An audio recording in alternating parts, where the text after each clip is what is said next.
hindi ka taka-taka kung ba't ganito mukha kinalabasan.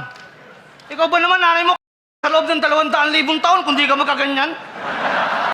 Parang awa, patawarin niyo ako. Pero putang ina, Boss Arik, ba't binigyan mo ako ng ganito? Pagkatapos ng Flick-G, biglang husky yung binigay. Putang ina, gusto niya yata yung karir ko mamatay. Pero, joke lang. Bidala ako regalo sa inyo. Sa bahay yung nabuksan kasi mamahalin to.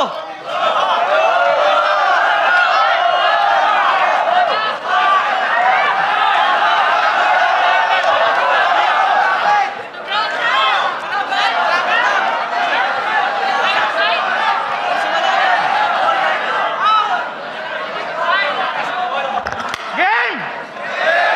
Husky! Puta, pangalan pa lang, hayop na. Tignan mo ang mukha.